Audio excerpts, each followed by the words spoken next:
Bonjour, bienvenue à tous, bienvenue sur le salon Materials and Light édition 2025. On est ravis d'accueillir la directrice commerciale du salon, également directrice commerciale du magazine DA, Florence Lama. Bonjour. Bonjour Fabrice. On démarre avec ce salon, cette édition, 11e édition déjà, avec beaucoup de nouveautés cette année. Voilà, pas mal de nouveautés. Alors donc 11e édition qui a lieu les 29 et 30 septembre 2025. Ça c'est déjà une nouveauté en soi. Oui. Puisque auparavant nous étions plutôt au démarrage du mois de septembre et cette année nous avons choisi de nous positionner en fin de mois parce que ça nous laissait un peu plus de temps pour préparer le salon et pour à la fois travailler sur la présentation des exposants et sur un programme très dense et très chargé. Oui, voilà. Il y a surtout le lieu qui change, hein, c'est vrai, après 2 années passées au 104 dans le nord de Paris. Là, on est vraiment au cœur, rue Saint-Dominique, en plein cœur du 7e. Voilà, alors c'était un choix qui au départ pouvait paraître risqué, mais qui finalement s'avère parfaitement adapté à la fois aux exposants et à la fois aux visiteurs, puisque c'est un lieu qui est une ancienne menuiserie, hein, donc la grande menuiserie. C'est un atelier d'artisans qui est tout à fait conforme en fait à Materials and Light, puisqu'il est à la fois baigné de lumière et il réunit certaines qualités comme l'authenticité et il sait bien présenter les matières avec la lumière, donc on a vraiment cet esprit de Materials and Light qui se retrouve à travers cet espace. Voilà. Avec une ambiance complètement différente le jour et la nuit, hein, puisqu'on peut tester les deux. On a également, encore une fois cette année, les trophées Décarbonons. De quoi s'agit-il? Alors, les trophées Décarbonons, donc on l'avait inauguré pour le 10e anniversaire l'année dernière. Et cette année, on réitère, puisque ça a été plutôt un très bon succès. Donc les trophées Décarbonons récompensent à la fois produits, démarches et projets, donc les trois en même temps, innovants, qui favorisent la réduction d'une empreinte carbone. Et donc on l'a proposé de faire plusieurs catégories différentes pour pouvoir les distinguer.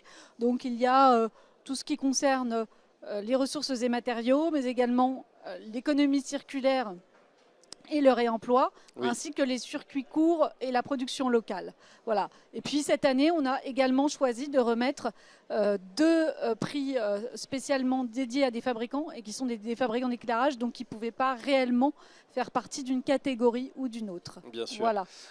Quels sont les temps forts de cette édition, de cette 11e édition? Alors, les temps forts de cette 11e édition, ce sera notamment la soirée, la première soirée, qui est la soirée festive destinée aux exposants. Là, ils ont la possibilité de faire venir leurs propres clients et leurs propres prospects à travers des invitations personnalisées. Donc, c'est toujours un temps fort de Materials and Light. Et le second temps fort, ce sera pour je crois que c'est la 5e édition, les trophées séquences bois. Donc, qui sont remis par Anne-Sophie Gouyen, qui est la rédactrice en chef adjointe, qui est rédactrice en chef de Séquences Bois, avec Philippe Madec, donc, qui est un auteur et un essayiste et qui est aussi un architecte.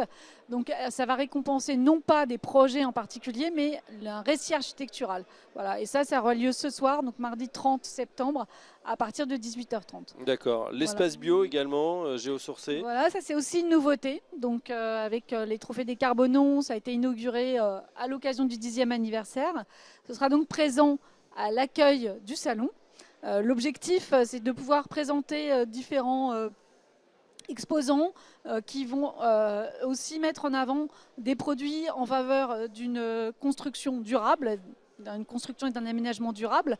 Et ce sont principalement des produits issus de ressources bio et géosourcées, voilà, hein, qui sont sourcés principalement, par exemple, du bois ou des chutes de tissus pour ce qui est de cette année. Donc on a à peu près une dizaine d'exposants qui sont en amont du salon. Oui, puisque et c'est une ça forte permet d'enrichir, demande. ça permet d'enrichir le salon et de séduire également un visitorat d'architectes en recherche de ce type de produits. Et oui, ils sont là, ils sont très nombreux effectivement, les architectes, les prescripteurs. Florence, une dernière question, c'est justement sur les ateliers également, parce qu'il y a beaucoup de matières grises qui est échangée, de conférences sur des sujets très divers, très variés, pour se former également pour ceux qui viennent visiter le salon.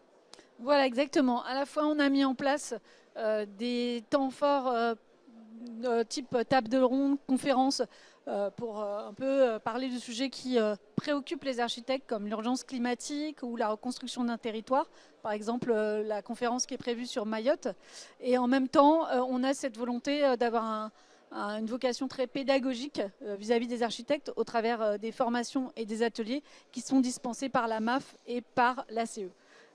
Donc je laisserai mon collègue Thierry Meunier pouvoir parler justement de la partie éclairage, puisque l'ACE, ça représente l'association des concepteurs éclairage qui forme également le Visitorat de Materials and Light. Voilà, et puis si vous avez raté certains épisodes, on retrouve effectivement beaucoup de replays, d'interviews aussi qu'on aura fait tout au long de ces 2 jours. Merci Florence Avec Lama, plaisir. directrice commerciale de DA et de Materials and Light. Et à Merci très bientôt. Fabrice, à très bientôt pour une prochaine édition. Au revoir.